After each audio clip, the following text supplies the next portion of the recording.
Picture this. You're scrolling through your feed. A headline pops up. It's wild, it's shocking. It confirms a nagging suspicion you've had, or maybe it just makes you incredibly angry before you even consciously decide. A tiny part of your brain lights up. Interest, validation, outrage, and just like that, you've been hooked. In a world saturated with information and misinformation, it feels like we're constantly fighting a battle for truth. But what if I told you the biggest enemy is unnecessarily the troll farm in a distant land, or the shadowy algorithm? What if the biggest reason we fall for fake news is us? What if our own brains, these incredible organs of thought and reason, are actually hardwired with ancient biases and shortcuts that make us surprisingly vulnerable to manipulation? That's right, your brain, in its infinite wisdom, might actually be working against you in the age of digital deception. Today, we're diving deep into the neural battlefield. We're going to explore the surprising cognitive vulnerabilities, the deep-seated psychological quirks, and the sheer biological laziness that make even the smartest among us susceptible to believing things that just are untrue. We'll uncover the why behind the widespread spread of misinformation, the tricks your brain plays on you, and, crucially, how you can start to inoculate yourself against the constant barrage of digital lies. This isn't about blaming you. It's about understanding your amazing, yet flawed brain.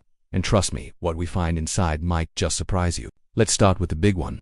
The fundamental flaw in our otherwise brilliant mental operating system, cognitive biases. Our brains are incredible problem-solving machines, but they're also incredibly lazy to deal with the overwhelming amount of information in the world. They've evolved shortcuts, mental rules of thumb, or heuristics. These are great for quickly deciding if that rustling in the bushes is a predator or just the wind, but terrible for navigating complex, nuanced information. Here are the biggest culprits that make us vulnerable to fake news. First up, confirmation bias. This is the king of all biases. We actively seek out, interpret, and remember information that confirms our existing beliefs. We want to be right. So, if a piece of fake news aligns with what you already suspect, your brain jumps on it like a hungry dog on a bone. It feels good. It feels true. For example, if you distrust a certain politician, you'll readily believe a fabricated story about their corruption, even with flimsy evidence, while ignoring credible reports of their achievements. Next is motivated reasoning. This is confirmation bias with an emotional steroid shot. It's when your beliefs are so tied to your identity, your group, or your values that you subconsciously distort information to protect them.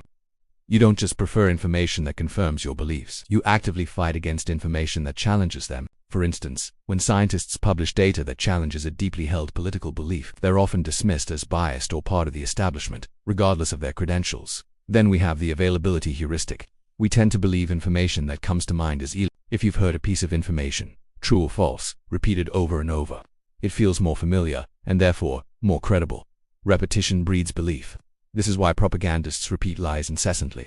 Think of a widely circulated rumor about a celebrity that, despite being debunked, feels true just because you've seen it mentioned everywhere. Finally, there's the backfire effect. This one is truly insidious. When you're presented with strong evidence that directly contradicts a deeply held belief, instead of changing your mind, you can actually double down on your original belief, making it even stronger.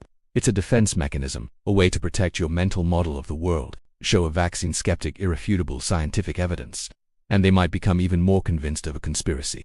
These aren't flaws in your brain specifically. They are universal quirks of the human mind. We are all susceptible. Understanding this is the first step to fighting back. But it's not just what we believe. It's how we process it. And our brains are shockingly bad at discerning truth from fiction when under pressure. We'll get into that right after this. They ever wonder why fake news is so convincing? The secret lies not just in the lies themselves, but deep inside our own heads. Nobel laureate Daniel Kahneman introduced the world to System 1 and System 2 thinking. And it's the key to understanding why we fall for misinformation.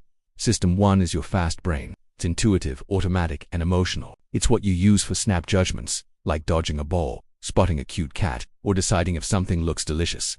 It's incredibly efficient, but it's also lazy and full of biases. When you're mindlessly scrolling through your social media feed, you're living in System 1. Then there's System 2. This is your slow brain. It's logical, analytical, and requires real effort. It's what you use for complex math problems, planning a detailed trip, or carefully evaluating evidence. It's super accurate, but it's also a massive energy hog. Our brains try to avoid using it unless it's absolutely necessary. Here's the trap. Fake news is built from the ground up to appeal to your fast-thinking System 1. It's shocking, emotional, and easy to swallow. It completely bypasses your critical thinking and goes straight for your gut. In the lightning-fast world of online information, most of us just don't have the time or energy to activate our slow-thinking System 2 for every single headline. Think about it. How many times have you seen a shocking headline, felt a rush of anger or surprise, and maybe even shared it without ever clicking the link, let alone checking the source. That's your System 1 in the driver's seat, leaving the door wide open for misinformation. This isn't a personal failing. It's a biological feature that evolved to save energy. But in our digital age, this energy-saving trick has become a serious vulnerability. But it's not just about what's inside our heads. It's about how the modern digital environment, the very platforms we use every day, pour gasoline on this fire. Our ancient brains are clashing with modern technology, and it's creating the perfect storm for misinformation. Social media platforms, while great for connecting us, have accidentally become powerful engines for spreading falsehoods. It all starts with the algorithm. These platforms are designed to do one thing: keep your eyes on the screen for as long as possible. And what keeps us hooked? Content that confirms what we already believe, sparks our emotions, and makes us feel like we belong. The algorithm learns what you like and feeds you more and more of it, creating a personalized, filtered reality. This is your echo chamber. Inside this echo chamber, you're trapped in what's called a filter bubble. You're almost exclusively shown content from people who think just like you. Any dissenting opinions or facts that challenge your worldview are filtered out. Over time, your idea of what's normal or true becomes skewed and detached from reality. Then there's the emotional amplification. Fake news thrives on powerful emotions like anger, fear, and outrage. Studies show that false information, especially if it's new and negative, spreads way faster and further on social media than the truth. The algorithms, just trying to boost engagement, unintentionally become super spreaders for these emotionally charged lies. Finally, this creates an illusion of consensus. When you see a fake story shared by hundreds of people in your network, your brain thinks, wow, so many people can't be wrong, right? This is a classic cognitive bias called the bandwagon effect, and it's a powerful one. But can asterisk be wrong? They're just trapped in the same filter bubble as you. Social media doesn't create our biases, but it turbocharges them. It turns our individual mental shortcuts into massive, collective blind spots, making it incredibly hard to find reliable information. So, if our brains are wired for it, and the platforms are optimized for it, is there any hope? Absolutely. But it requires understanding the deeper psychological forces at play. Beyond our individual biases, we are profoundly social creatures. Our brains are hardwired to belong to a tribe. For our ancestors, belonging to a group literally meant survival. Being cast out was a death sentence. This primal need for social connection plays a huge role in why we fall for fake news. First, there's something called identity protective cognition. Our political or social groups aren't just opinions. They're a core part of our identity. When our tribe believes something, even if it's demonstrably false, challenging that belief feels like betraying the tribe. It can even feel like a personal attack. This triggers the same defensive instincts we'd use against a physical threat. Next is group. Within a tight-knit group, there's immense pressure to conform.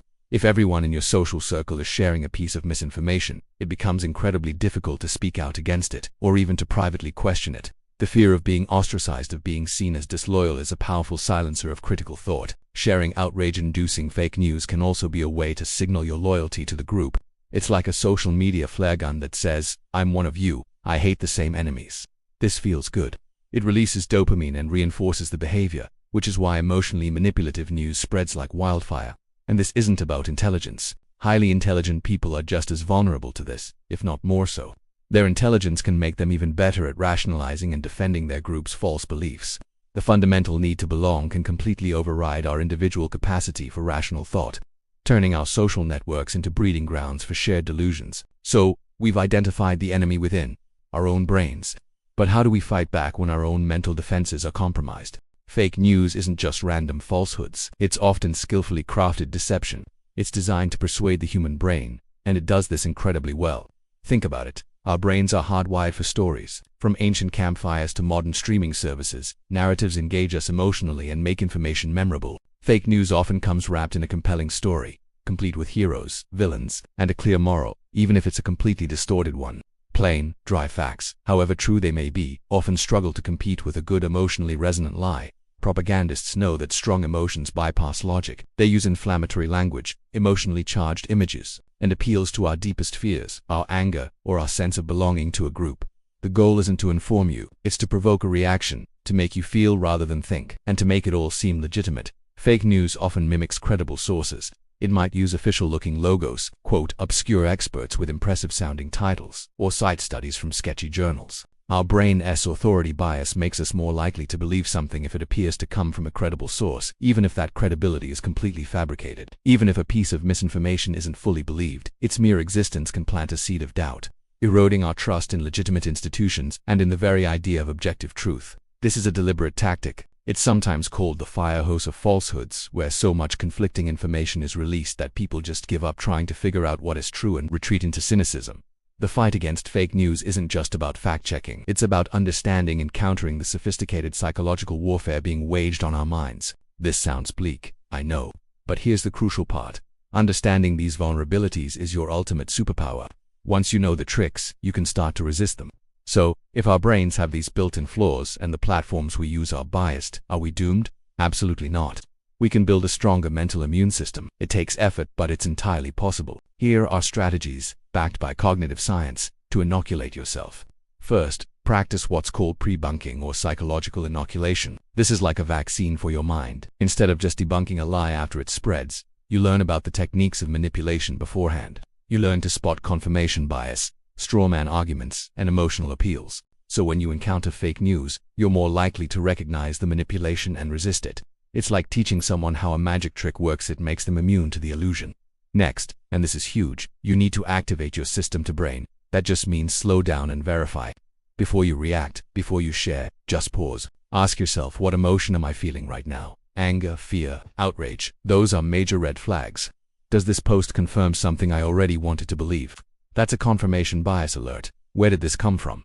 Check the source. Is it legitimate or is it a parody site? What's the actual evidence? Is it just one person's story or a single opinion? And most importantly, ask, could this possibly be wrong? Actively seek out counter-evidence. This simple 10-second pause is your most powerful weapon. Then, you need to diversify your information diet. Actively seek out news sources and perspectives that are different from your own. Read opinions from across the political spectrum. Follow credible journalists and academics who challenge your assumptions. This helps break down your filter bubble and exposes you to a more complete picture of reality. You also have to embrace nuance and complexity.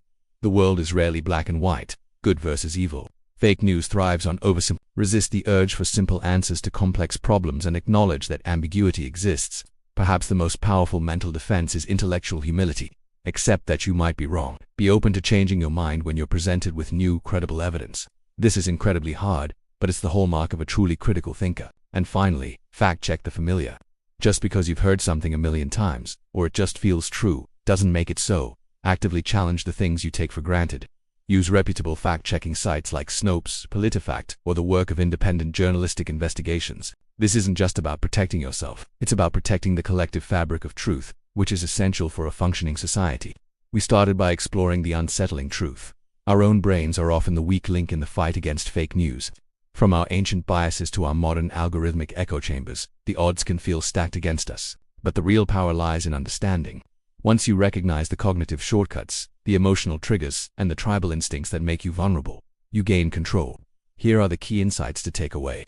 Your brain is flawed, but it's adaptable. These cognitive biases are universal, not personal failings. But with awareness and effort, you can learn to overcome them. Remember that speed kills critical thought. The digital age rewards speed, but slowing down and engaging that deliberate part of your brain is your best defense. Algorithms amplify your biases. They don't create them. But you can choose to diversify your information diet to counteract that. And finally, your identity is powerful. Your need to belong can sometimes override logic, so be mindful of groupthink and motivated reasoning. The battle for truth is ultimately a battle for our minds. It's a continuous learning process, a mental workout that never truly ends. But it is a fight we can win. One mindful pause, one critical question, and one fact check at a time. So, here's my challenge to you. The next time you see a headline that makes your blood boil or confirms your deepest suspicions, don't just react. Pause, ask yourself those critical questions, and then share your thoughts below. What's the biggest cognitive bias you find yourself falling for? If you found this deep dive into your own incredible, and sometimes flawed, brain fascinating, please hit that like button, subscribe, and ring the bell. We've got more mental battlefields to explore. Thanks for watching and stay critical.